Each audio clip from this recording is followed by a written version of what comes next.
They say the wind never really leaves Pine Hollow. It just changes its tune from the cry of loneliness to the whisper of something remembered. Once, there was a man who lived out there alone, Jonas Mercer, a rancher with more ghosts than neighbors, a man who'd built walls high enough to keep out the world and his own heart. But one winter, a stagecoach came early, and with it, a widow, 2 children, and a question that no one had ever dared to ask him before. Do you want a partner, Mr. Mercer, or just another winter to survive alone? What happens when silence meets a woman who refuses to be quiet? When a man who fears love more than death learns that needing someone might be the only way to stay alive? Can the wind carry forgiveness? And can 2 broken souls teach the prairie how to breathe again? Tonight, we ride back to Pine Hollow, where every gust of wind tells a story, and every silence hides a truth. If this tale stirs something in you, don't forget to like, share, and subscribe so we can journey together into the cowboy who refused every woman in the county. The wind came early that morning, earlier than it should have. It moved through the tall grass like something alive, whispering across the prairie, bending the stalks until they bowed to its passing. There were no trees to break it, no hills to stop it, just miles and miles of open Dakota land. And one man, standing against the emptiness, Jonas Mercer lifted the hammer again, slow and measured. The nail bit into old pine, splitting the gray wood of the corral gate. He worked without hurry, each strike steady, deliberate. The wind took the sound and carried it off into the wide silence. That was how his days went sound, swallowed by distance, action without company. He didn't mind, out here. Solitude wasn't loneliness, it was structure. A way to keep the noise out, noise of people, of the past, of memories that could still cut like glass. The wind shifted again, colder this time. It tugged at his coat, pushed through the seams, lifted dust from the earth. Jonas straightened, leaning on the fence post, and looked toward the horizon. The light was pale, almost silver. Sky and ground blurred together until he couldn't tell where one ended and the other began. Behind him, the small ranch house sat alone on the ridge. The porch sagged on one side, the windows were clouded with age. And in the patch of dry earth just beyond the porch, a single wooden cross leaned under the strain of time. The name carved there was faint, worn by storms and seasons. Anna Mercer, 1855, 1879. He didn't look at it often. He didn't have to. Every sound in this place, every creak of the gate, every moan of the wind already carried her name. He ran a hand through his hair, coarse and wind-burned, and bent again to the task. The rhythm of work had its own comfort. Repetition dulled the ache. Build, mend, repeat. That was how a man stayed sane out here. Keep the hands busy, keep the mind still. Ranger, his old bay gelding, stood tethered nearby, tail flicking against the flies. The horse watched him with calm eyes, chewing slow on a wisp of grass. Jonas glanced up. "Don't look at me like that," he said, his voice rough from disuse. "Ain't much else to do." The horse snorted, unimpressed. A smile almost reached his mouth, but stopped halfway.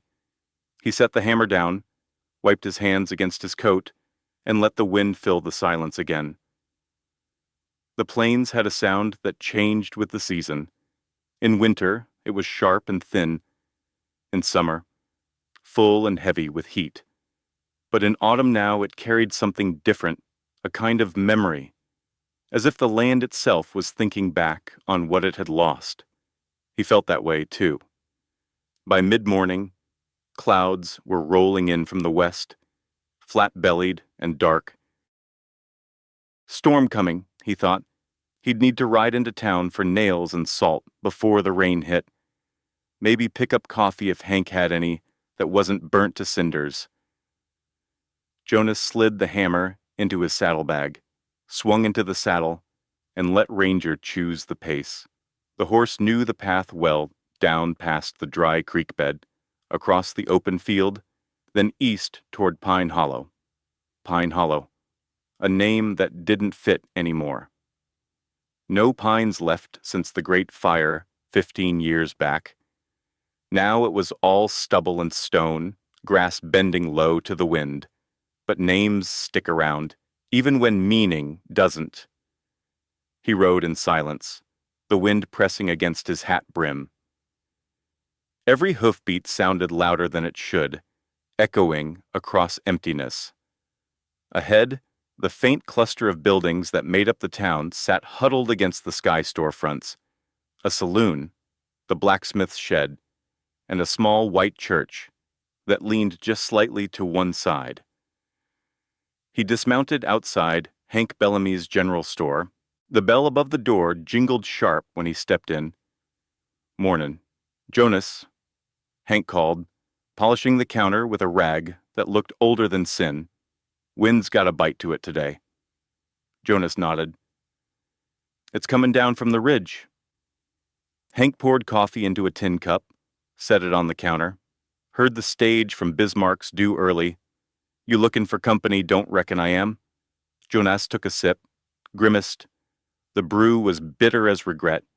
"Anyone ridin' in I should know about," Hank shrugged. "Couple travelers, they say. Maybe a widow with young'uns. Hard to tell these days. Folks movin' west faster than they can bury the last ones who tried." Jonas set the cup down, left a coin, then she'll learn soon enough. Outside, the air had turned sharp. He glanced toward the road beyond town, the long stretch of dirt that disappeared into a horizon haze. Sure enough, a dust plume was rising there, faint but steady. The stage, earlier than usual. He didn't know why that mattered. He just noticed it. The same way he noticed small things no one else did, the rhythm of hooves in the distance, the change in light before rain, the way the wind shifted before bad news came. He swung into the saddle again, the old leather creaking under his weight. Ranger started forward, hooves striking the ground with dull, patient thuds. Jonas rode slow this time, eyes following the cloud of dust drawing nearer. The sun slid behind gray clouds, and the first scent of rain touched the air clean, cold, and familiar. He stopped at the edge of the ridge, watching.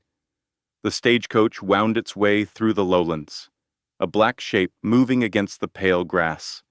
4 horses pulling hard, a driver hunched low against the wind, and when it hit the next rise, he could just make out movement, someone leaning out, holding onto the rail, a woman's silhouette, maybe, or just his eyes playing tricks. Didn't matter. Wasn't his concern. Still, something about it held him there, longer than it should have. He waited until the coach vanished into the curve below before turning Ranger toward home. The wind pushed at his back, whispering through the grass like it carried words he couldn't quite catch. By the time he reached his ranch, the first drops were falling. He stabled Ranger, checked the doors, and lit the lamp inside. The small flame threw long shadows against the walls. Outside, the rain came harder, a steady drumming against the roof. He poured the last of his coffee, sat by the fire, and listened. It was the kind of night that reminded him why he stayed alone, because peace, once broken, was hard to earn back, and yet, somewhere beyond that curtain of rain, wheels rolled through the mud, and a woman sat watching a town called Pine Hollow draw closer through the storm. Jonas didn't know it yet, but by dawn, that wind he'd lived with so long was going to change direction.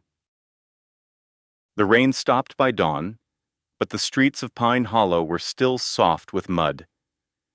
Smoke rose from the chimneys, thin and gray, as if the whole town exhaled at once. Hank Bellamy swept his porch with the same slow rhythm he used every morning, more out of habit than purpose. By mid-morning, the sky cleared, leaving a pale light and a wind that smelled faintly of wet earth and horse sweat. That's when the stagecoach appeared rolling slow, its wheels caked in mud, its horses foaming at the mouth. Hank leaned his broom against the wall. "Well, I'll be damned," he muttered, squinting toward the ridge. "Stage is early." Jonas Mercer had just tied Ranger by the trough. He followed Hank's gaze. The coach clattered down the last slope, came to a stop in front of the general store, the team snorting steam into the chill air. The driver jumped down first, wiping his brow with a rag.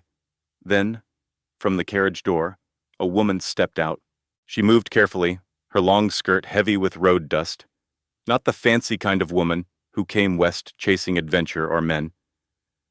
This one carried herself with purpose, straight-backed, eyes scanning the ground before she moved, as if she'd learned not to stumble twice in the same life. A boy followed close behind her, maybe 11 or 12, thin but sturdy, his hand gripping a worn satchel. Behind him came a little girl with braids the color of corn silk, clutching a cloth doll so tight the stuffing peeked through its seams. The woman lifted her chin toward the driver. "Thank you for the ride." Her voice was low, steady. No fear, no fuss. Hank pushed his hat back. "Another widow come west," he whispered to Jonas. Jonas didn't answer. He just kept his eyes on her, expression unreadable. The driver tipped his hat. "Ma'am, Pine Hollow's as far as I go. Stage heads north afternoon." "That's fine," she said. "We'll manage." Jonas caught the faint trace of an accent. Nebraska. Maybe. Her coat was plain, but clean, patched in 2 places. Her boots were scuffed from real walking, not show. There was a strength in the way she stood, like someone who'd already fought half her battles and learned not to announce the rest. The boy looked around the street, wary, protective. He stood slightly in front of her, shoulders squared, as if daring the town to make trouble. The girl pressed closer to her mother's skirt, peeking at everything with wide eyes. Inside the store, Hank set down his broom and grabbed 2 mugs. "Coffee?" he offered to Jonas. Jonas shook his head. "No, just watching." Hank grinned. "That's new." "Don't start," Jonas said quietly. "Wouldn't dream of it." But Hank leaned on the counter all the same, eyes twinkling. "She's got the look of someone who means business." Jonas didn't reply. He watched as the woman adjusted the strap of her bag, then led the children toward the store porch. The boy glanced at Jonas, then quickly looked away. When they reached the steps, Hank stepped outside. "Morning, ma'am. You folks passing through, or planning to settle?" The woman paused.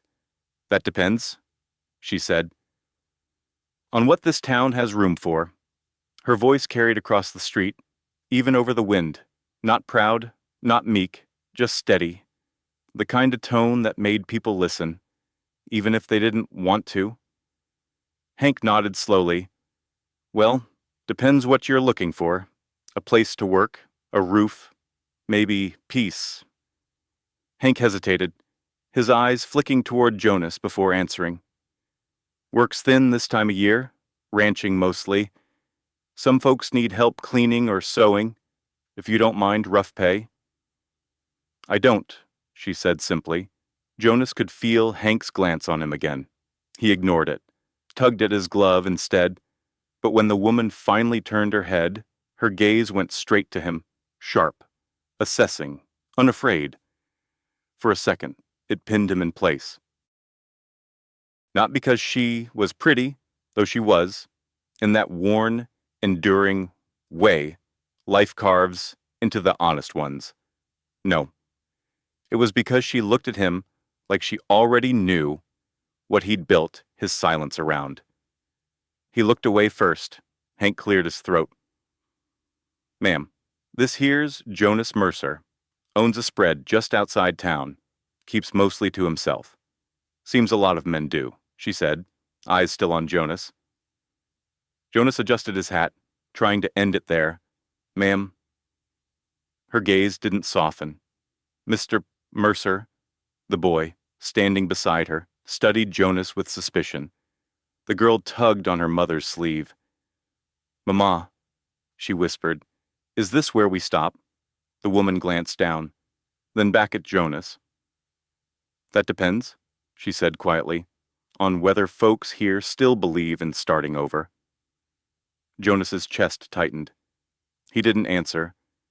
He didn't even know what she wanted him to say. The sound of the wind filled the pause between them.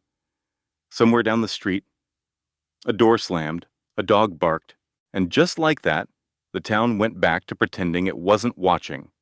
Hank shifted, awkward now. "You folks'll need a place to stay for the night? Try the old boarding house 2 streets over, run by Mrs. Calloway." "Thank you," the woman said. She reached into her pocket, pulled out a few coins carefully counted. Not enough. Hank waved her off. "On the house. Ma'am, welcome to Pine Hollow." She hesitated, then nodded once. "Appreciate it." She turned to the boy. "Samuel, take your sister." The boy nodded, taking the little girl's hand. The 3 of them started walking down the muddy street, their shadows stretching long under the thin sunlight. Jonas watched them go. The wind picked up again, carrying the sound of their footsteps until it faded.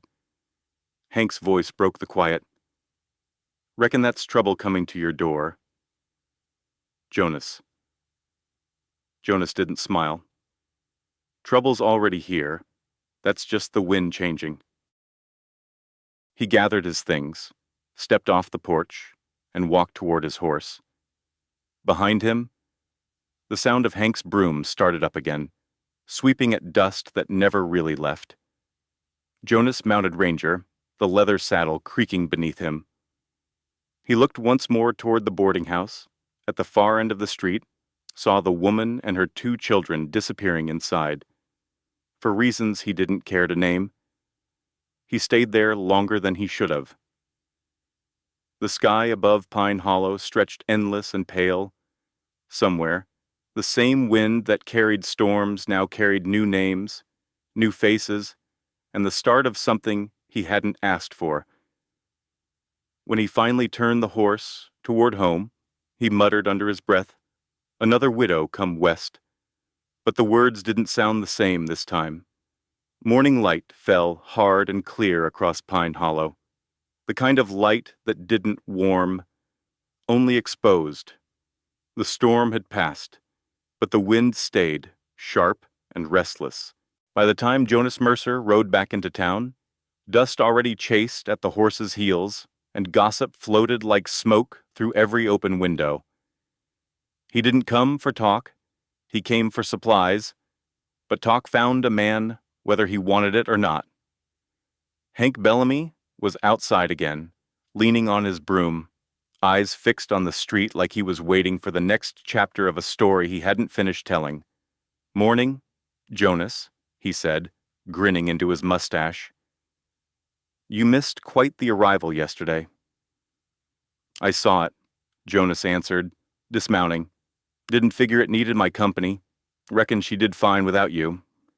Hank said, "Evelyn Ward's her name. Widow out of Nebraska. Got a boy and a girl. Staying with Mrs. Calloway for now." Jonas didn't reply.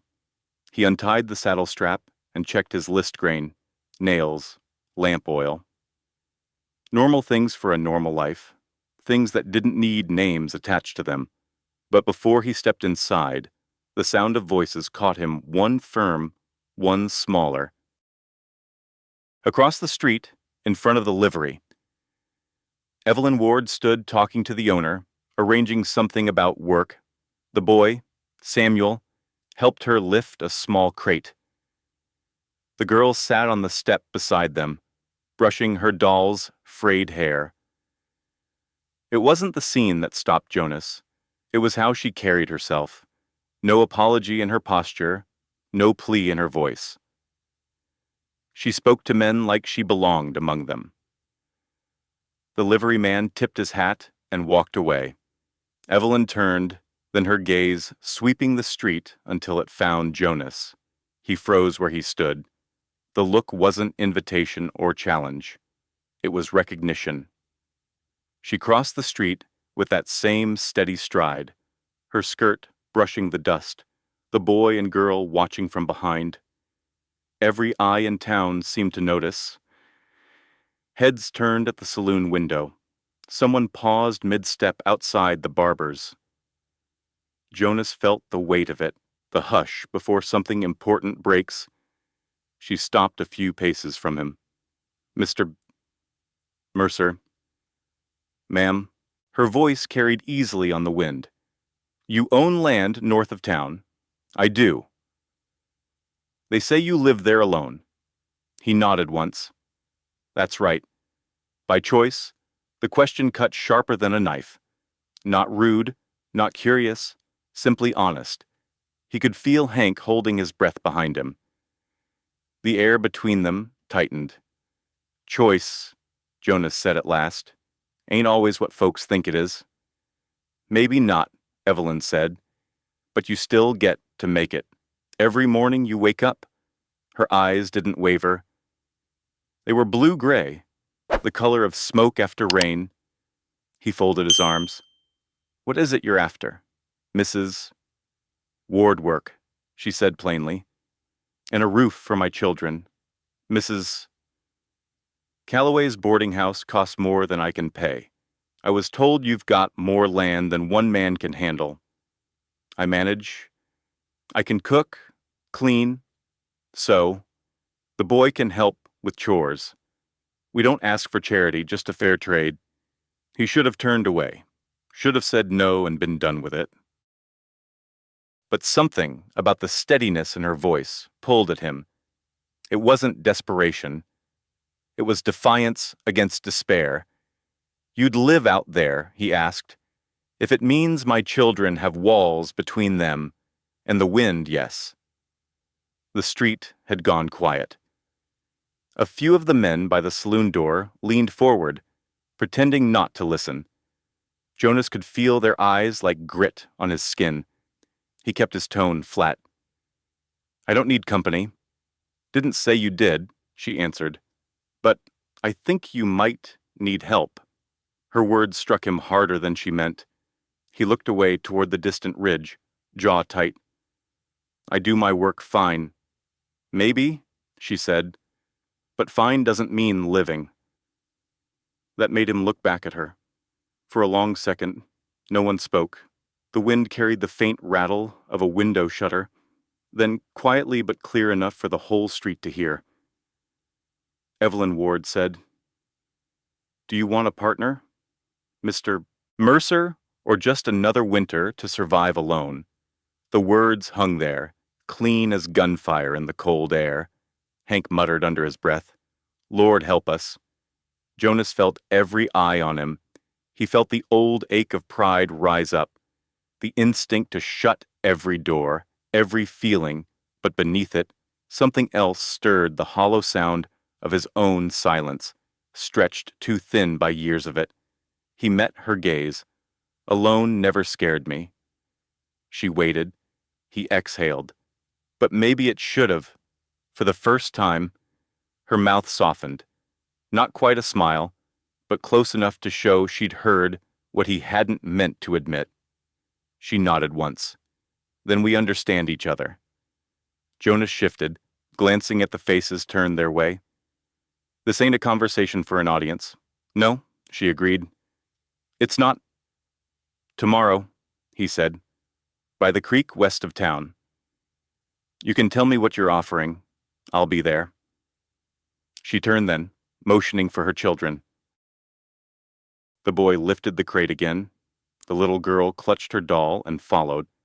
They walked back down the street, the same way they'd arrived, unhurried, unbroken. The sound of their footsteps faded beneath the low murmur of the crowd.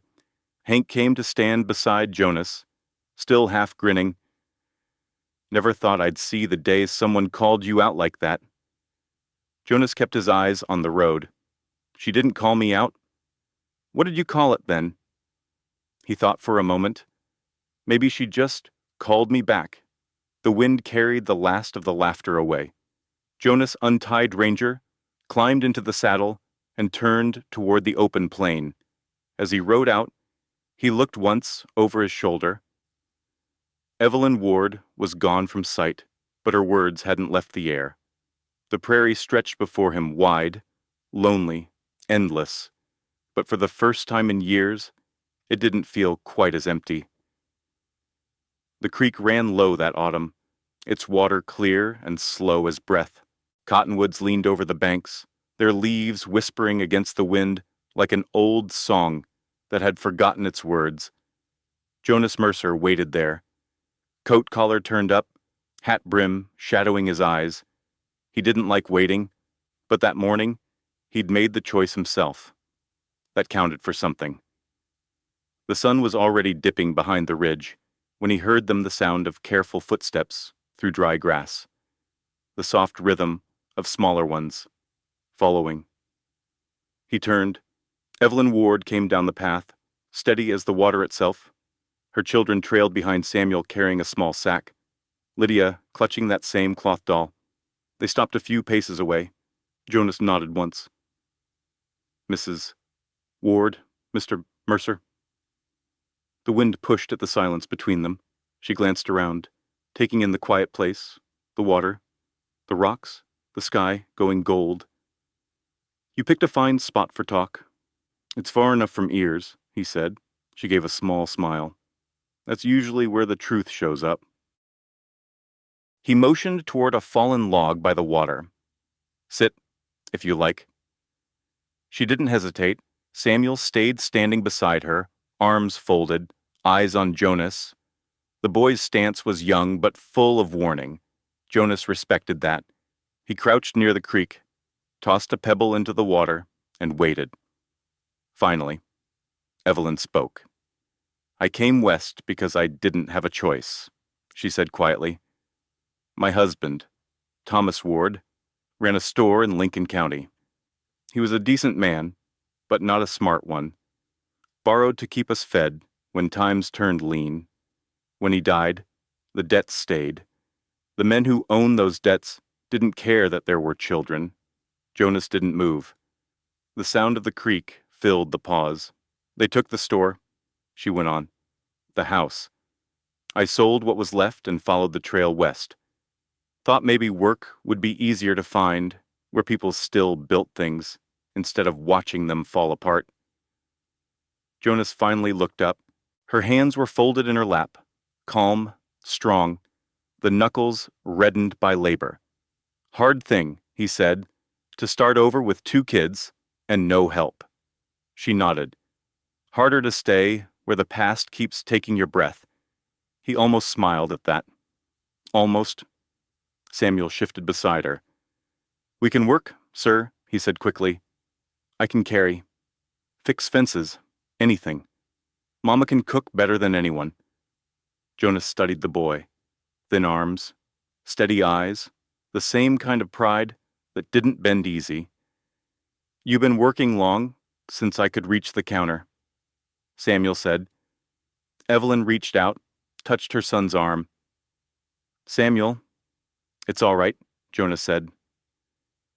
He's got reason to speak for you. The boy's chin lifted just slightly, not defiant, just certain.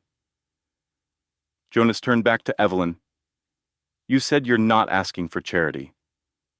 What exactly are you asking for? She took a breath, and her voice came low but sure. I'm asking for a trade. You've got more work than one man can handle. I can keep a home in order. Cook, mend, keep things clean.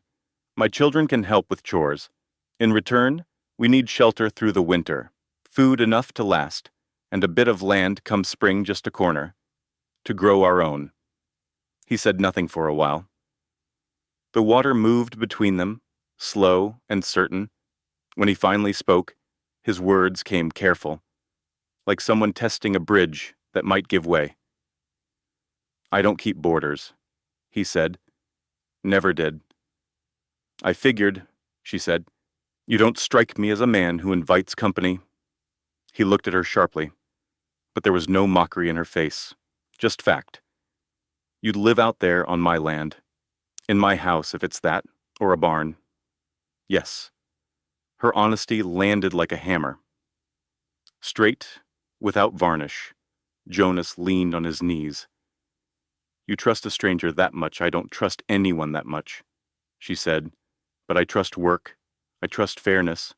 That's all that's left worth trusting." For a long time, neither spoke. A hawk circled above them, its cry fading into the wind. The sun slipped lower, painting the water orange and red. "Finally," Jonas said, "you'll get a month's trial. Just that. You and the kids.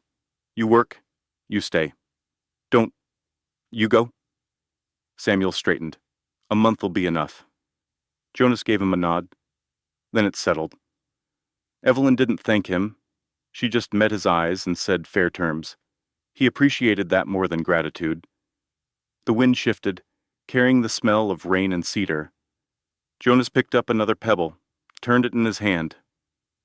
"You should know," he said, voice low. "I ain't easy company. I keep to myself. Don't talk much. That won't bother me," she said. "Silence only hurts when it lies." That caught him off guard. He looked at her fully then, searching for a trace of softness or play. There was none. Just truth. The creek rippled at their feet, catching the last of the light. Samuel helped his sister to her feet. Evelyn stood, brushing dust from her skirt. "When should we come?" she asked. "Tomorrow morning," he said. "I'll bring the wagon." She nodded once, then took her children's hands. They turned back toward town, the setting sun behind them, their shadows long across the grass. Halfway up the path, she stopped and looked over her shoulder. "I'm not looking for love, Mr. Mercer," she said quietly. "Just a place where honesty doesn't cost so much." Then she walked on, not waiting for an answer. Jonas stayed by the creek long after they disappeared. The wind died down. The first stars began to show. He sat on the log, elbows on his knees, staring at the place where she'd stood. The sound of the water filled the dark, steady and patient, like time itself. He told himself it was just work, just a month, a simple trade between two people who needed what the other could give. But deep down, where the wind always found him, he knew it wasn't that simple. He tossed the pebble into the creek, watched the ripples fade, and whispered to the quiet, "Honesty never came cheap. Mrs. Ward, not out here." The water took his words and carried them away. The wagon wheels cut deep into the frozen mud, groaning under the weight of 3 travelers and everything they owned. Jonas Mercer kept the reins steady, eyes fixed on the road ahead. Morning light stretched thin across the prairie, painting the fields in gray and gold. The air held that smell of frost and horses, a smell that belonged to both endings and beginnings. Behind him, Evelyn Ward sat straight on the wagon bench, her hands folded in her lap, a small bundle of belongings at her feet. Samuel rode beside the sacks of grain, quiet and alert, watching the world with a soldier's patience. Lydia leaned against her mother's side, her face half hidden beneath a patched shawl. Eyes wide, with the kind of curiosity only children carried west. Jonas said little. The rhythm of the wagon spoke enough creak, rattle, wind. By the time they reached the ridge, the roofline of his ranch came into view, small, square, weathered, standing stubborn against the horizon. To him, it was familiar. To them, it was the edge of something unknown. He pulled the reins and nodded toward the house. There she is. Evelyn studied it in silence. The place wasn't much to look at: log walls darkened with age, chimney leaning, the porch missing one board, but it stood, a survivor, like its owner. They climbed down. Jonas led Ranger to the barn, while Evelyn and the children stood near the steps. The door creaked when she pushed it open. Dust stirred, rising in thin spirals through the light. Inside, the air smelled of wood smoke and years of keeping things shut.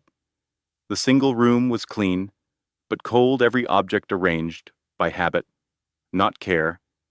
A table with one chair, a stove dark with soot, a narrow bed in the corner, its blanket folded sharp. On the wall, a single coat hung like a memory that refused to leave. Evelyn crossed the threshold slowly, her boots clicking against the boards. She ran her hand across the table's surface. "You keep it tidy," she said. "Helps the work go faster." Jonas answered from the doorway. She nodded once, then turned toward the small window. "Feels like no one's breathed in here for a while." Jonas looked around. He'd never noticed the stillness before. Not like this. The room he'd called home suddenly felt foreign, as if someone else had built it for a man he no longer was. He cleared his throat. "There's a loft above the barn, could fit the boy. You and the girl can take the bed. I'll move to the cot by the stove." Evelyn didn't argue, though the faint crease in her brow showed she wanted to. "We'll make do," she said. Lydia stepped past her mother and wandered toward the small shelf near the wall. A cracked cup, a lantern, a few old books lay there, untouched. She picked up a feather that had settled behind them and smiled, her laughter soft. Sudden broke through the quiet. It startled Jonas more than thunder. He hadn't heard laughter inside these walls since before the grave on the hill took its name. It echoed gently, bright and fragile. For a moment, it almost sounded like life. Evelyn turned toward her daughter, a hint of warmth softening her face. "Lydia, mind your manners." "It's pretty," the girl said, holding up the feather, like it was waiting. Jonas looked away, feeling something twist inside his chest. "There's water by the pump," he said. "Wood behind the barn. You'll find what you need." Evelyn met his gaze. "We'll see what's missing soon enough." Her tone wasn't unkind, it was practical. The way people spoke when hope was a luxury. Samuel dropped his sack near the wall. "Where should I start?" "Sir Fence needs mending," Jonas said. "But first, eat. You all look half-starved." He set a pot on the stove, filled it with water, and struck a match. The flame caught, filling the room with that faint smell of warmth returning. Evelyn unpacked quietly 2 worn blankets, a tin plate, a small wooden comb. Every item had been carried too far and cost too much. She moved with care, arranging things not for comfort, but order. Jonas watched from the doorway, unsure whether to help or stay out of the way. He chose the latter. He walked outside, breathing in the cold air until it bit.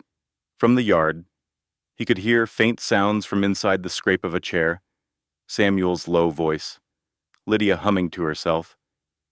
It felt strange, that sound, like the house was remembering how to breathe. He leaned against the porch rail, eyes drifting toward the hill behind the barn. The cross stood there still, the name half faded. He thought of the years between then and now, years filled with work, quiet meals, nights of wind howling through the cracks. Years he called peace because it hurt less than naming it for what it was. Inside, a window opened. Evelyn's voice floated through, soft but firm. "Samuel, hand me that bucket." "Lydia, stay clear of the stove." Ordinary words, but the kind that built a rhythm, a heartbeat. Jonas felt something stir inside him, something cautious, almost unwilling. He turned back into the house. Steam was rising from the pot, carrying the scent of coffee and something cooking, maybe oats, maybe nothing more than the smell of being alive. Evelyn stood by the stove, sleeves rolled, stirring with a wooden spoon. The light caught her hair where it had come loose, a few strands silvered by the sun. She didn't look up when he entered. "Hope you don't mind," she said. Figured warm food might make the place feel less empty. He paused, then said quietly, "Don't reckon I mind that." Samuel sat near the door, boots off, mending a strap with rough stitches. Lydia arranged her doll on the shelf beside the old books, humming again under her breath. Jonas watched them, unseen for a moment, and thought, this house had walls, but no shelter. Now, for the first time, it held something that might become one. They ate without much talk, each sound the spoon, the fire, the faint whistle of wind fitting together, like parts of a song half remembered. When the meal was done, Evelyn washed the tin bowls. Samuel stacked wood near the stove, and Lydia curled beside the fire, fast asleep. Jonas stepped outside, again, staring at the fading sky. The wind had softened. The fields lay quiet, holding their breath. He stood there until the stars came, listening to the faint hum of voices inside his own house. The sound felt unfamiliar, unsettling, and yet, somehow, right. He whispered into the dark, "Guess the wind's got company tonight." Behind him, through the open window, Lydia laughed once in her sleep. The sound drifted out across the prairie, carried by the wind like a promise that hadn't been made yet, but might. Morning came slow over Pine Hollow, gold lights spilling across the prairie in thin threads. Jonas Mercer was already outside by then, splitting wood before the others woke. He liked the rhythm of it. Strike, breathe, reset. Work was simpler than thought. Wood didn't talk back. From the house came a faint sound he hadn't heard in years, the scrape of a chair, a kettle lid rattling, the quiet hum of a woman's voice that didn't belong to memory. It wasn't a song exactly, more like a habit of sound, something Evelyn did without meaning to, soft and low while she worked. Jonas paused mid-swing, listening, and the world felt different, not louder, just alive. When he stepped inside, the smell hit first warm bread baking, coffee simmering slow on the stove. Evelyn stood at the table, sleeves rolled, dusted in flour. Lydia was beside her, feet dangling from a stool, tiny hands shaping dough that refused to behave. Samuel sat near the door, polishing the worn leather of his boots, glancing up every so often, like he wasn't sure if he was allowed to relax. Jonas set the axe near the wall, didn't know the house could smell like that.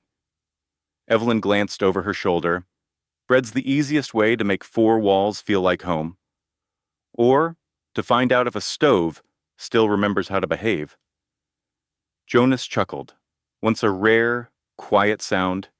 Guess we'll see which of us burns first. Lydia giggled. A high, bright sound that bounced off the walls. That laughter filled the room like sunlight through dust. And Jonas couldn't bring himself to look away. By noon, the ranch had found a new rhythm. Evelyn worked without needing to be told what came next. Samuel followed Jonas to the barn, learning the ropes, the way boys learn by failing, then trying again without complaint. He watched everything Jonas did, from tying rope knots to checking hooves, and mirrored each motion with fierce determination. Jonas saw himself in the same stubborn quiet, the same hunger to prove worth. Keep your elbows tight, Jonas said, handing him the reins. Samuel nodded, jaw set. Like this. That's it. By afternoon, the boy was riding short laps around the corral, balance wobbly, but heart steady. Evelyn stood near the fence, hands clasped, watching her son with the expression of someone who'd forgotten what pride felt like until it came back uninvited. Lydia clapped from the post beside her. Mama. He's doing it. Jonas caught Evelyn's eye for just a second. She smiled a small, honest thing, and he had to look away before it rooted too deep. That evening, the wind came soft from the west, carrying the smell of wheat and rain. The house glowed from within, lamplight flickering through clean windows. Evelyn had washed the curtains that afternoon, white now instead of gray, fluttering like quiet hope. Jonas stood at the doorway, watching her sweep. You don't stop, do you? He said. She looked up, hair loose from its pins. A place shows who you are. Mr. Mercer. You can't live in a grave and expect to feel alive. He didn't answer. She wasn't wrong. The house no longer felt empty. But that wasn't all comfort. It unsettled him, the sounds, the smells, the way his own footsteps suddenly had to share space with others. He caught himself moving quieter, as if afraid to disturb the peace he hadn't asked for. At night, when the children slept in the loft and Evelyn by the stove, he'd sit outside under the eaves, staring at the stars. He told himself it was habit, that the night air helped him think, but truth was, he didn't know how to fall asleep with warmth in the room.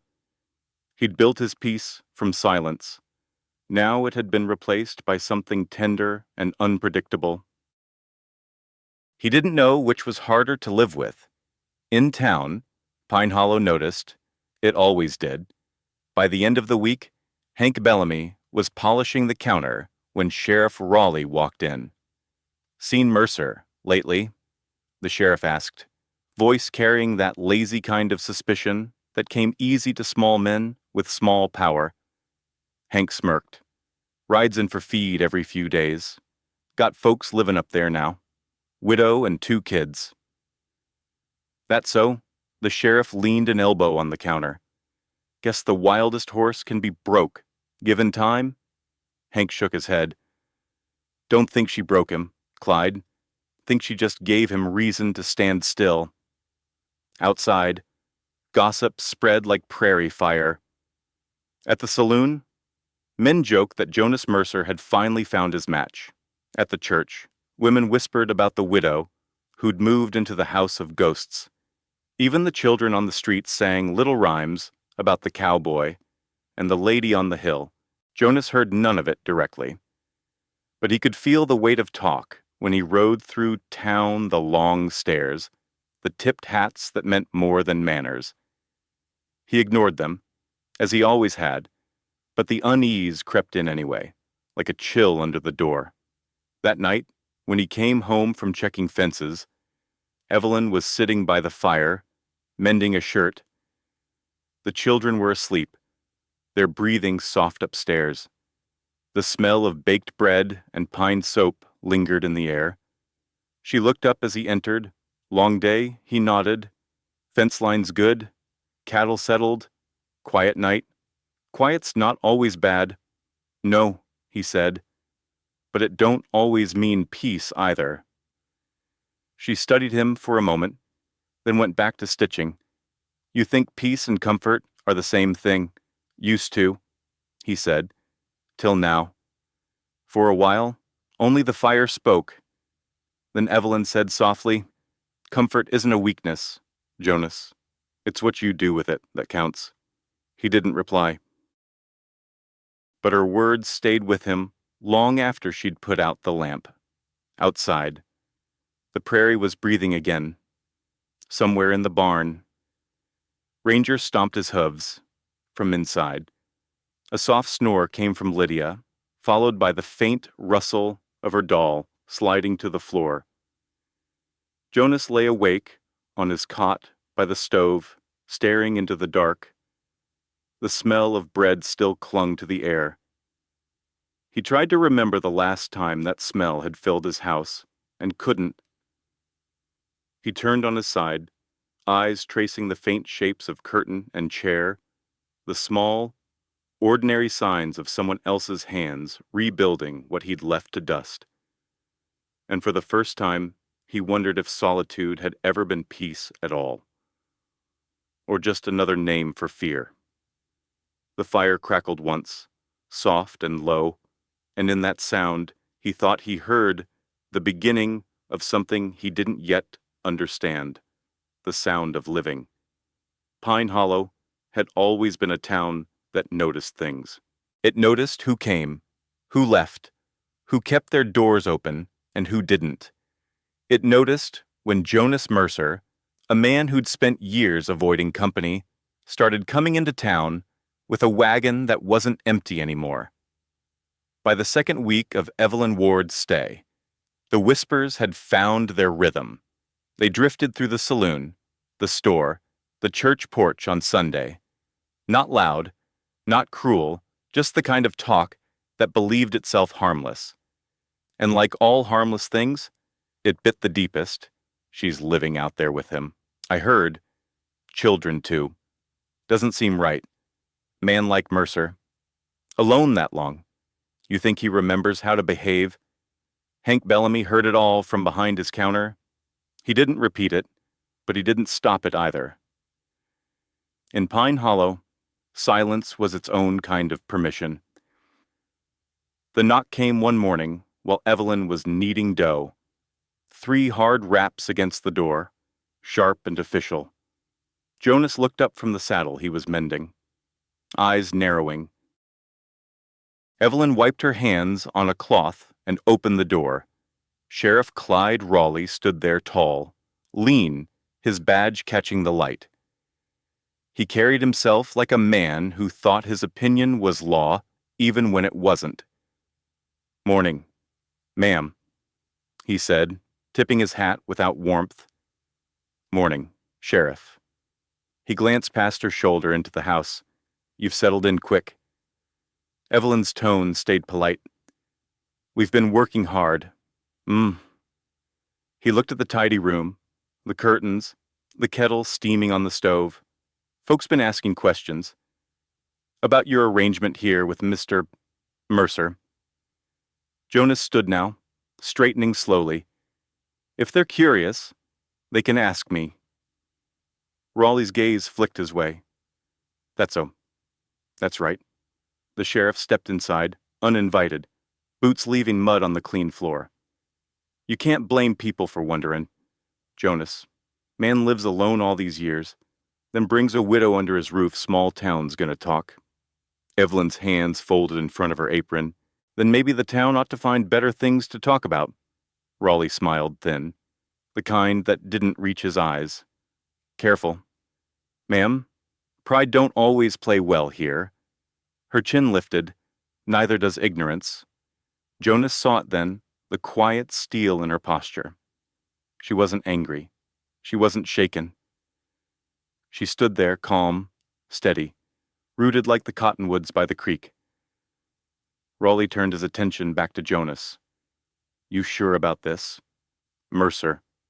A woman with 2 mouths to feed, a past you don't know. Folks say she's got debts following her, maybe worse." Jonas's jaw tightened. "You done just looking out for decency." The sheriff said, "Some lines shouldn't blur, even out here." Jonas stepped closer, his voice low and measured. "There's work to do on this land. She helps. That's all there is." Raleigh studied him a moment, waiting for something more. When it didn't come, he gave a short nod. "You've changed, Jonas. Used to be a man of few words and fewer risks." Jonas met his gaze evenly. "Still am?" Raleigh smirked. "We'll see." He tipped his hat again, mock respect, and walked out. The door closed behind him with a click that sounded louder than it should. For a long moment, No one spoke. The room felt smaller somehow, the air thick with what hadn't been said. Evelyn went back to the dough, pressing it with steady hands. "He's not wrong about one thing," she said softly. "People out here don't forget a woman's past. They just rearrange it until it fits their judgment." Jonas watched her work, the muscles in her forearms moving like rhythm itself. "You handled him fine," he said. She gave a short laugh. "You think that was handling, that was survival. I've had practice." He nodded once. "There are fights a man wins by saying nothing." She looked up at him then, eyes meeting his. "And there are fights a woman can't afford to stay silent through." That hit him deeper than she knew. He turned away, pretending to check the saddle again, though his thoughts were nowhere near the leather. He'd spent years thinking silence was strength. Now he wasn't so sure. By evening, the wind carried news faster than horses. Jonas knew it before he even rode into town, the stares sharper, the greetings shorter. Two men on the porch of the saloon stopped talking when he passed. A woman by the church gate whispered behind her glove. He ignored them all. Head high, jaw set, Hank was waiting by the store, leaning on his broom, as always. "Clyde been up to see you?" Jonas dismounted. He stopped by. "Guess the sheriff thinks God made him guardian of everyone's virtue." Jonas gave a humorless smile. "Town's been quiet too long. Needs something to talk about." Hank poured him coffee, handed it over. "Talk'll pass. It always does. Folks'll get tired once there's no scandal to feed it." Jonas took a sip. "You sure about that?" Hank sighed. "No." But maybe they'll find a new target. Jonas looked out across the street, where children played in the dirt and wind tugged at the flags. "Seems the West ain't big enough for small minds." Hank chuckled low. "Ain't that the truth?" That night, back at the ranch, the sky burned with stars. Evelyn sat by the fire, mending Lydia's dress. The children slept upstairs, safe, unaware. Jonas leaned against the doorway, watching her. For the first time, he realized what the gossipers couldn't see: how decency didn't need permission, how grace could live inside calloused hands and quiet defiance. He said nothing. Didn't need to. The wind pressed softly against the windows. Evelyn looked up once, met his eyes, then went back to her stitching. No fear, no shame. Just peace, hard-earned and deserved. Jonas thought to himself, let them talk. Some truths are better left unspoken, and some silences mean more than words ever will. Outside, the prairie lay quiet, holding its breath. Around them, two people, standing firm in a world that mistook independence for sin. It began with wind, not the kind that whispered through the grass like it had before, but a sound that growled across the plains, low, rising, relentless. By noon, the sky had turned the color of steel, clouds heavy with snow that hadn't yet fallen, but promised to. Jonas Mercer stood by the porch, eyes narrowed against the gusts. He could smell it, the sharp scent of ice and dirt, the warning every rancher learns before the first winter storm. Inside, Evelyn was packing jars, moving with quick, efficient motions. How bad, she asked without looking up. Bad enough. He stepped back in, snow already dusting his shoulders. Winds shifting north. We'll need to move the stock into the lower barn. Samuel straightened from the hearth. I'll help. Evelyn nodded firmly. Go on. Take the lanterns. Jonas grabbed his coat and gloves, the old leather stiff from years of use. He turned toward Evelyn. You keep the fire going. Don't let it die. She met his gaze. If the barn goes, what good's a fire? He hesitated, then nodded once. Stay close behind me. The storm hit just as they crossed the yard. Snow came sideways, thick and fast, stinging their faces like grit. The wind howled through the eaves of the barn, shaking the boards until they groaned. Inside, the animals were restless, snorting, kicking, eyes wide with the wild fear of creatures who knew the storm's power better than men did. "Samuel, close that back gate," Jonas shouted. His voice was almost lost in the roar. The boy shoved against the door with all his weight, slamming the latch down just as a gust tried to tear it open again. Jonas moved fast, checking the beams, throwing extra rope over the braces. Evelyn worked beside him, without a word, hauling buckets, tossing hay to calm the horses, her movements sharp and certain. Snow clung to her hair, melted down her neck. She didn't flinch. When a loose board broke free from the roof, she was the first to grab a ladder. "Leave it," Jonas barked. "It's not worth your neck. If we lose that section, the roof will take the rest with it before he could stop her." She was halfway up, hammer in hand, the ladder shaking under the wind. Jonas cursed under his breath and followed. "You got no sense, woman." "Then you better lend me some of yours," she called back, voice sharp through the storm. They worked side by side, each swing of the hammer a fight against the wind. Boards rattled, nails froze between their fingers, the air so cold it burned to breathe. When the last nail went in, Jonas reached for her arm. "Enough. Down." She nodded, but the next gust came, too strong, snapped the ladder sideways. He caught her wrist as she slipped, pulling hard. The ladder crashed to the ground, snow bursting around them like a wave. Evelyn landed hard against him, breath knocked out. For a second, neither moved. Her face was inches from his, her breath white in the air between them. Then the roof cracked again, this time from the far corner. "Damn it," Jonas muttered. He pushed her gently away. "Stay here. Keep the kids inside if it comes down." But she grabbed his coat. "You can't hold it alone. Wasn't asking you to." She didn't let go. "I'm not letting you freeze out there for pride." Their eyes locked hers fierce, unyielding. He gave up first. "Fine, but you do what I say. When I say it." Evelyn nodded. Fair trade. They fought the storm for hours. Snow piled against the doors. Ropes snapped and were tied again. The cold clawed at every breath. Samuel and Lydia worked from the entry, handing tools, their faces pale in the lamplight. When one of the outer walls gave way, Jonas threw his shoulder into it, pressing hard, the beam trembling beneath his weight.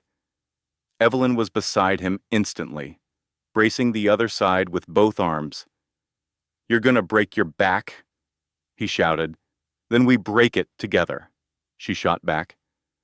The storm screamed around them, drowning everything else. For a moment, it felt like the world had shrunk to this two stubborn souls, holding up a roof against the end of everything. When it was finally over, the barn still stood but barely. Snow lay in drifts across the floor, lanterns flickered low, and every muscle in Jonas's body ached. He turned to Evelyn.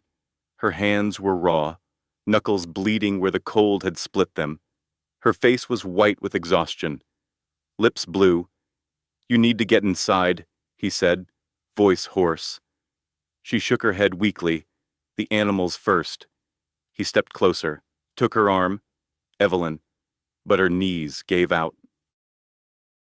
He caught her before she hit the ground, the weight of her small but heavy with the kind of fatigue that comes from giving everything a person has left. Her head rested against his shoulder.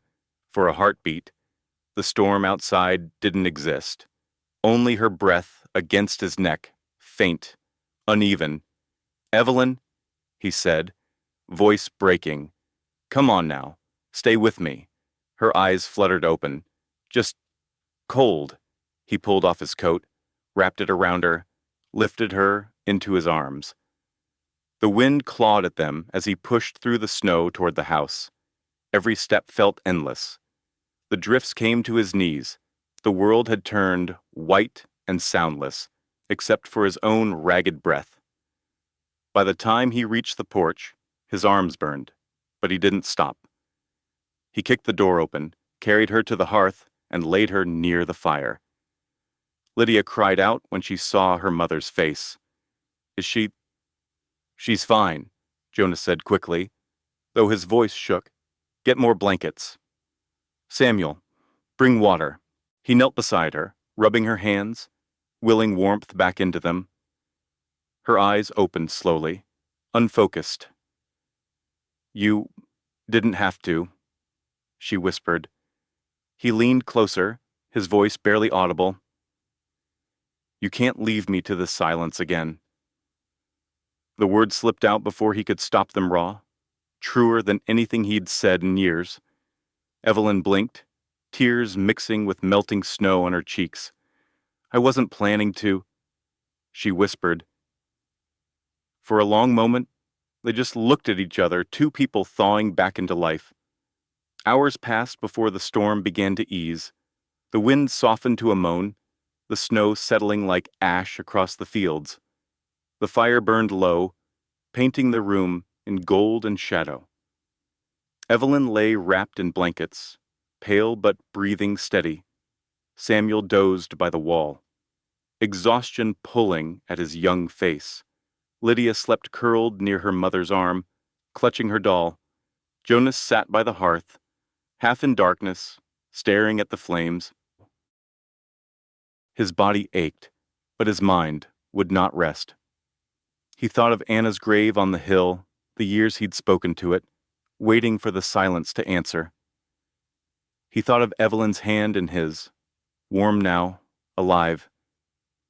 And he knew, with the certainty of a man who'd run out of excuses, that loneliness had never been peace. It had only been waiting. Outside, the storm moved east, dragging its fury toward the mountains. In its wake, the world lay still and remade.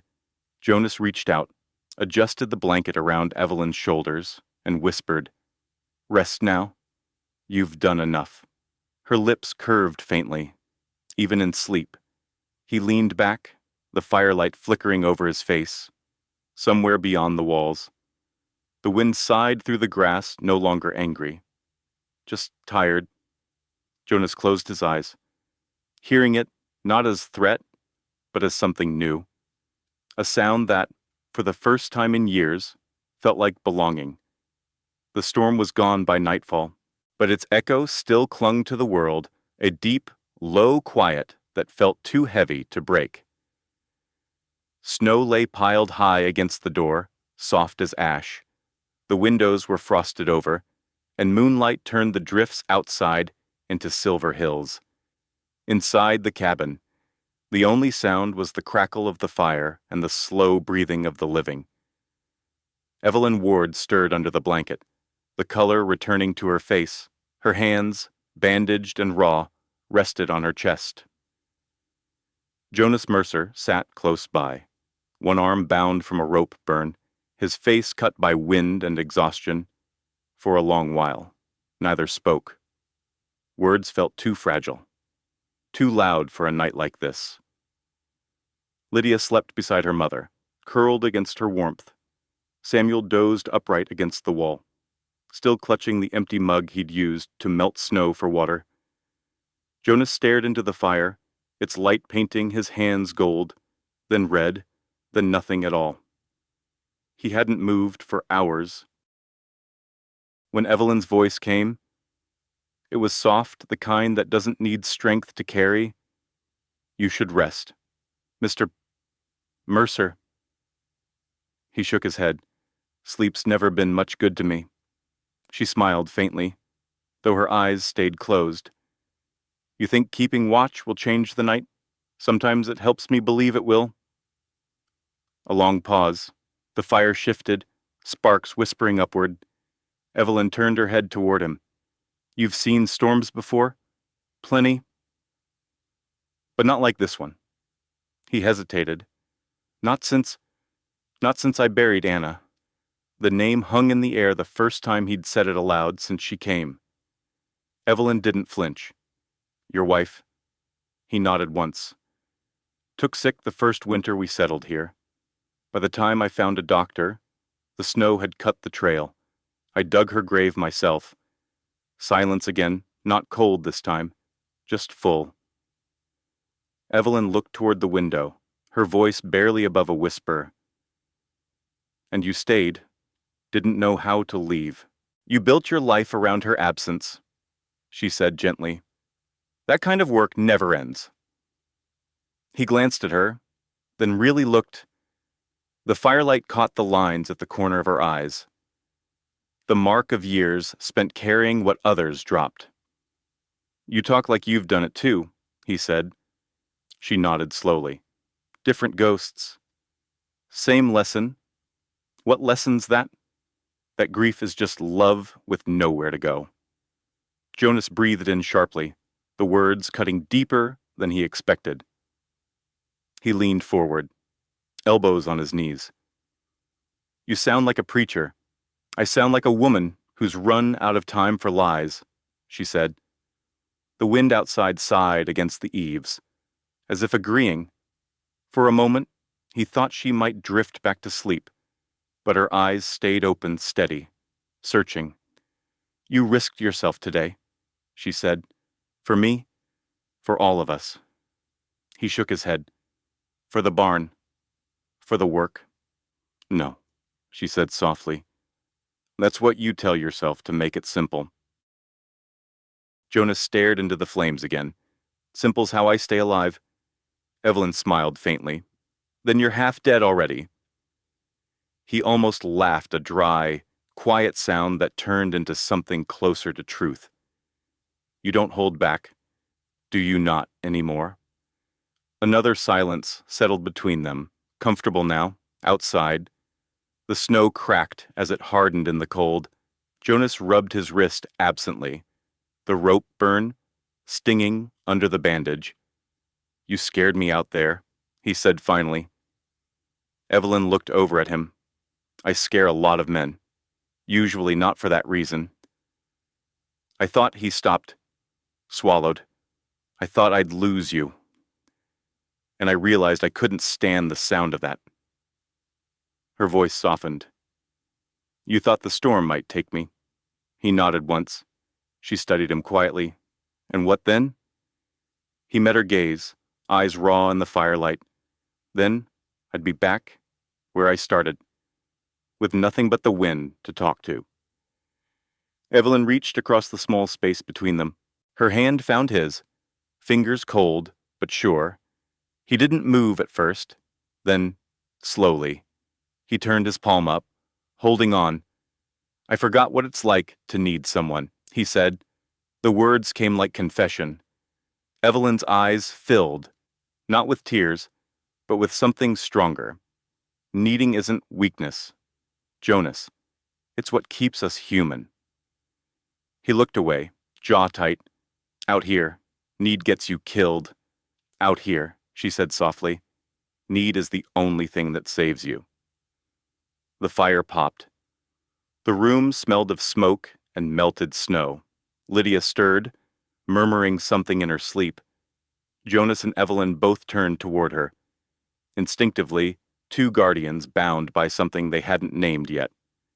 When their eyes met again, there was no fear left in either. Only recognition, Evelyn whispered.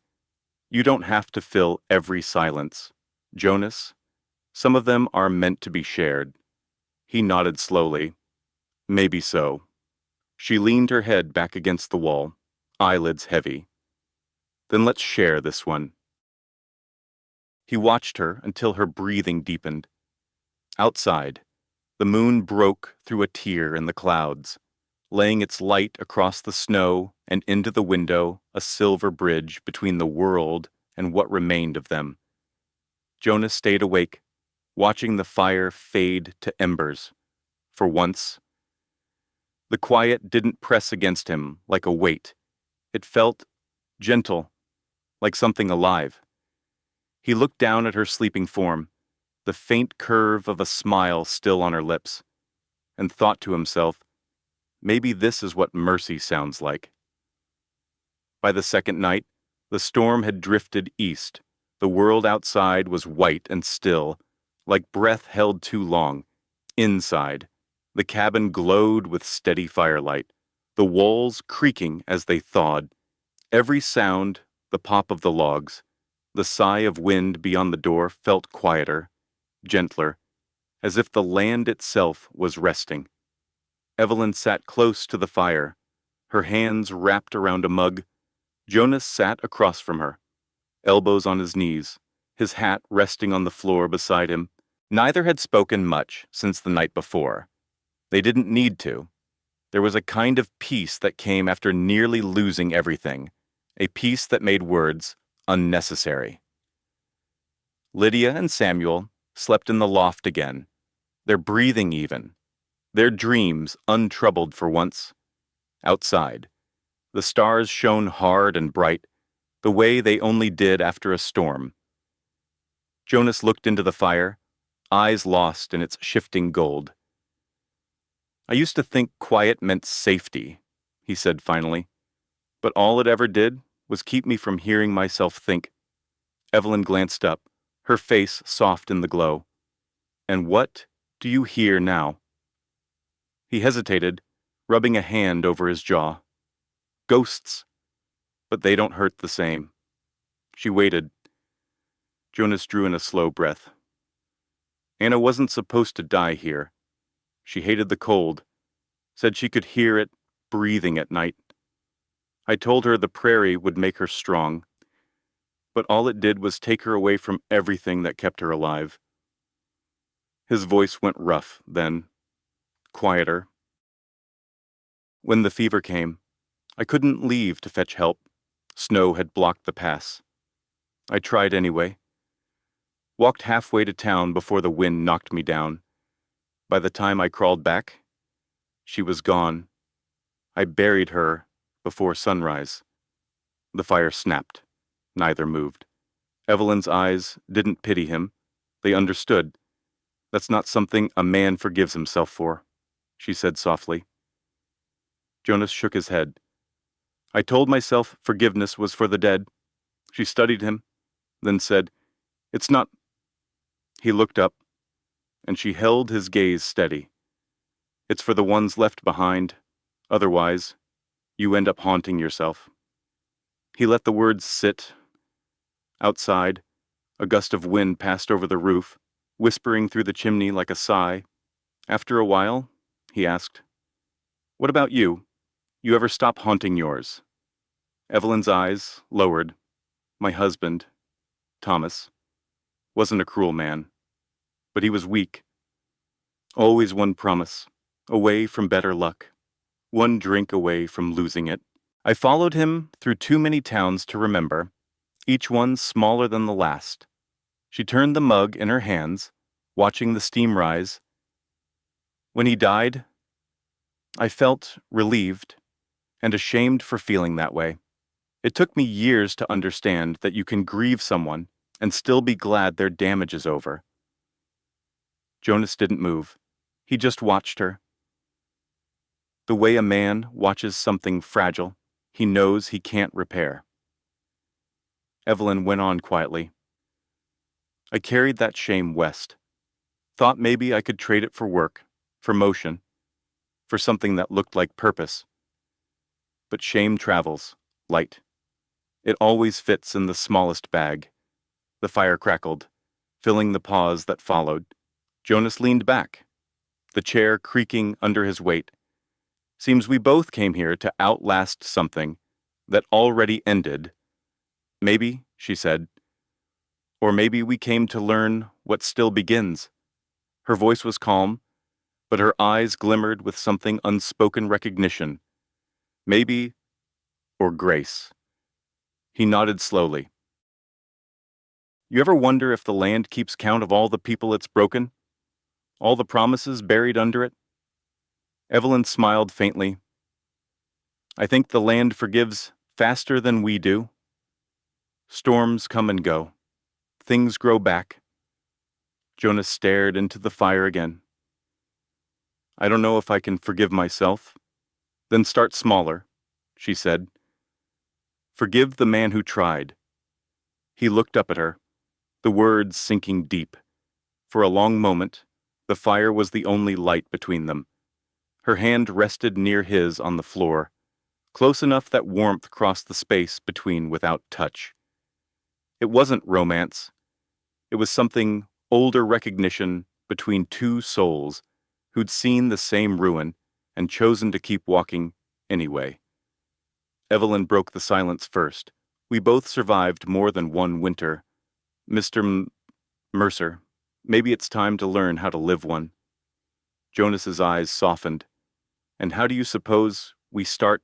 She glanced toward the fire, watching the flames settle lower, by not being afraid to speak when it's warm. He smiled then, a quiet, honest curve that reached the corners of his eyes, the first in years. They sat like that for a long time, the firelight tracing the lines of their faces, the shadows no longer so deep.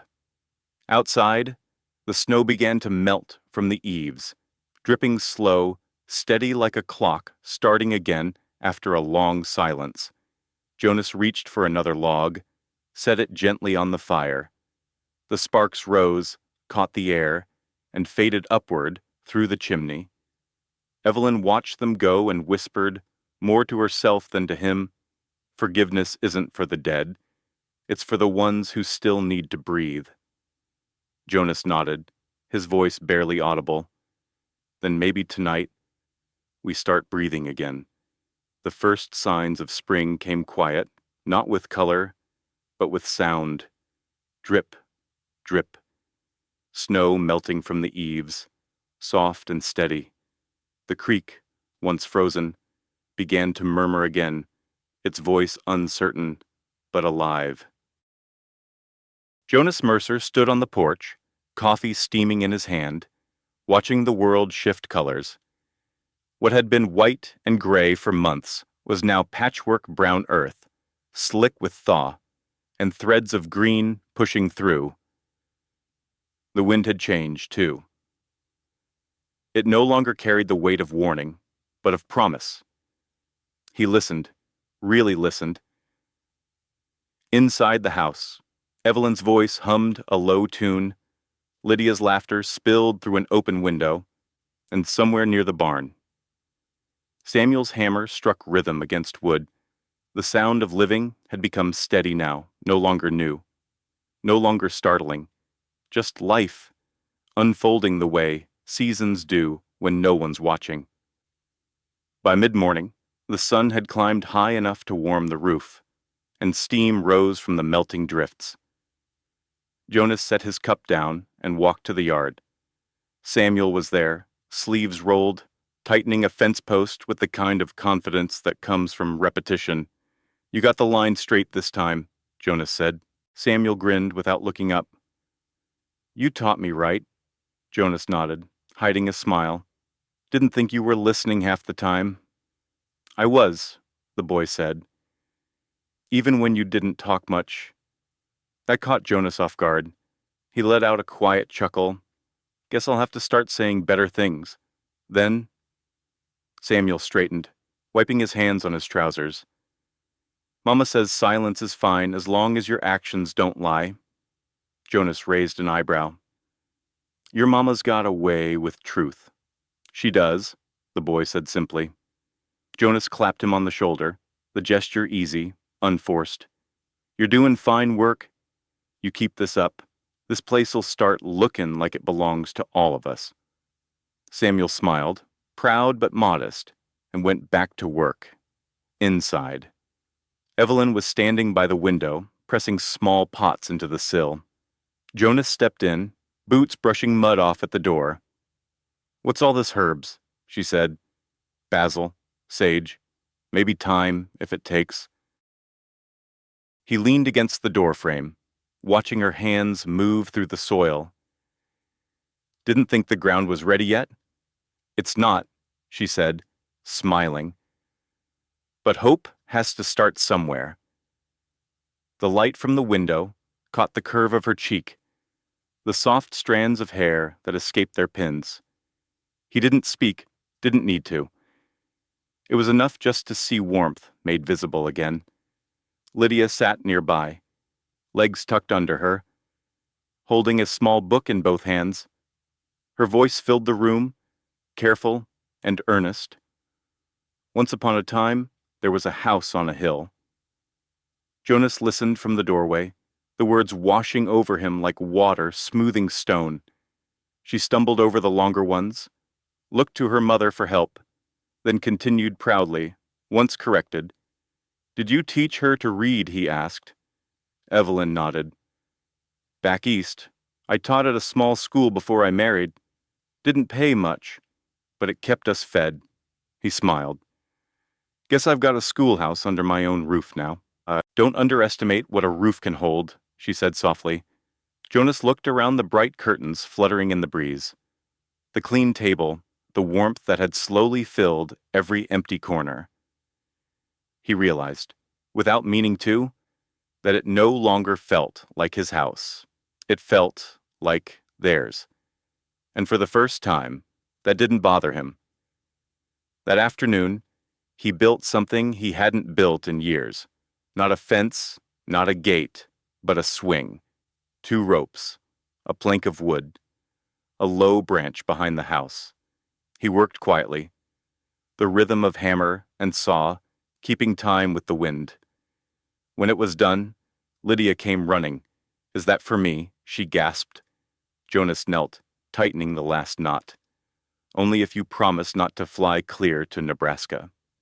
She giggled, climbing on. The swing creaked once, then began to move slow at first, then higher, her laughter rising with it. Evelyn came to the doorway, wiping her hands on her apron. "She hasn't laughed like that since before her father died," she said quietly. Jonas looked up at her. "Maybe it's the air. Feels lighter lately." She smiled. "Or maybe it's the people, breathing it." He turned back to Lydia, who kicked her heels against the wind, her hair catching the sun. The sight hit him with a kind of ache, not pain, but remembrance of what joy looked like when it wasn't earned through survival. Samuel came around the corner, wiping his brow. "You're gonna spoil her, Mr. Mercer?" Jonas chuckled. "Then I reckon I'm late to startin'." As the day drew down, shadows stretched long across the yard. Evelyn set a small lamp on the window ledge, its flame reflecting in the glass. She hummed softly while she worked, and Jonas found himself standing in the doorway again, caught by the sound. "You know," he said after a while, "it's been months since the wind sounded angry." She turned toward him, brushing dirt from her hands. "Maybe it learned something from us." He tilted his head. "What's that?" She smiled gently. "That even storms pass when there's someone to face them with." The air between them stilled, not heavy, not tense, just still. Outside, the last snow melted into the soil, seeping deep where roots would soon find it. Jonas stepped to the porch as twilight fell. The house behind him glowed with light and laughter. The barn stood quiet and mended, the land stretched out before him, not as emptiness, but as belonging. He breathed in the scent of thawed earth and whispered to the wind, "Guess we made it through. Old friend." The wind answered with nothing but calm. By the time the grass turned green across Pine Hollow, talk had found its way back to town, the kind of talk that starts as curiosity and ends as judgment, the way it always does. At the store, women whispered by the flour sacks. At the saloon, men smirked over cards. Jonas Mercer finally settled himself. They said, "Must be that widow's doing. Bet there'll be a wedding before summer." Hank Bellamy heard it all. Of course. He kept sweeping, saying nothing. Some stories didn't need correcting. They just needed to fade on their own. But Jonas heard the echoes when he rode in for supplies, the way folks tipped their hats differently, the sly glances that lasted too long. He didn't answer them. He just loaded his wagon, nodded once to Hank, and headed home. Evelyn was hanging laundry when he returned. The wind carried the clean smell of soap and sunlight. White sheets billowed like sails behind her, and Lydia chased them, laughing as they snapped in the breeze. Samuel stood by the barn, hammer in hand, driving new nails into the repaired roof. The place looked different now, lived in, alive. A year ago, it had been quiet as a grave. Now it sounded like life itself. Jonas tied the reins to the post and leaned on the fence, watching for a while. He could have watched forever. When Evelyn saw him, she smiled faintly. "Town treat you kind. Town treats me same as always," he said, just louder about it. She laughed softly. "That's Pine Hollow for you. They like stories better than truths." He nodded. Always did. She finished hanging the last sheet, pinning it tight against the line. "Let them talk. They'll find someone else soon enough." Jonas didn't answer. His gaze lingered, longer than it should have, on her hair brushed loose by the wind. The easy steadiness in her movements, the way sunlight seemed to find her without trying. That evening, as the sun began to sink behind the ridge, Evelyn set a kettle on the stove. Jonas sat at the table, oiling his gloves. The house was warm, the kind of warmth that comes from being full, not from fire alone. "You've been quiet," she said. He looked up, just listening, to what he smiled faintly. "Everything that isn't missing anymore." Evelyn's hands paused over the teacup. "That's a fine thing to notice," she said softly. He nodded, then took a breath. "You said back when you came that this was only for the winter." "I did." "Well," he said, eyes on the floorboards, "winter's over." She didn't answer right away. The kettle whistled softly before she moved it off the fire. "I've been thinking about that," she said finally. "The work's steady now. The fences hold. The children can sleep without worry. Maybe it's time we find the next place." Jonas set the glove down. "You mean to leave?" Her voice stayed calm. "That was the agreement, wasn't it? A season's work for shelter." "I don't go back on my word." He stood slowly, walking to the window. The sky outside was gold, streaked with the last light of day. "I ain't asking you to break it," he said. "Just feels wrong, that's all." Evelyn folded her arms, watching him. Wrong how he turned, meeting her eyes. "This house, this land, it's got your touch now. Feels alive again. And I—" He stopped, searching for words that didn't sound like confession. "I don't know what happens to it. If you go—" Evelyn stepped closer, her tone steady. "It'll stand. Jonas, you built it strong. That's not what I meant." For the first time, she looked uncertain. "Then what did you mean?" He took a breath. "If you leave, who's going to tell me when I'm wrong?" Evelyn stared at him, the faintest smile tugging at her mouth. "You think you need someone for that? I know I do." The silence that followed wasn't heavy. It was gentle, full of understanding. She turned toward the window, watching the wind move through the grass. "You'll hear my voice in the wind," she said quietly. "You've gotten good at listening to it." He smiled, eyes soft. "Never thought the wind would sound like reason." "Then you haven't been paying attention," she teased, and for a moment they both laughed, the kind of laugh that comes from survival, from everything that's been burned away and still left standing. Later that night, after the children had gone to bed, they sat by the fire. No talk, no plans, just warmth and the soft ticking of time passing the way it should. Evelyn watched the flames, her expression thoughtful. "We came here with nothing," she said. "Not much more than breath and hope." Jonas nodded. "Sometimes that's enough. Sometimes it has to be." She reached for her cup, and their hands brushed. Neither pulled away. They didn't need to name what sat between them. It wasn't romance, not exactly. It was recognition, belonging, the kind of bond that didn't ask for vows or promises. Outside, the wind picked up again, rolling across the fields. The sound wasn't lonely anymore. It was full like laughter carried from far away. Jonas looked toward the window, then back at her. "You still planning to go? Come spring." She smiled gently. "Spring's already here, Jonas. Maybe I'll stay until summer. Maybe longer." He nodded, trying to hide the relief in his voice. "You take all the seasons you need." She laughed softly. "That's generous of you." "I can afford it," he said. At dawn, the light crept across the floorboards, touching the walls, the table, the chair where he'd once sat alone. Evelyn was at the stove, humming. The children's voices drifted down from the loft, sleepy, content. Jonas stepped outside, boots sinking into damp earth. The air was cool and clean, and the wind came running across the grass, brushing past him like an old friend.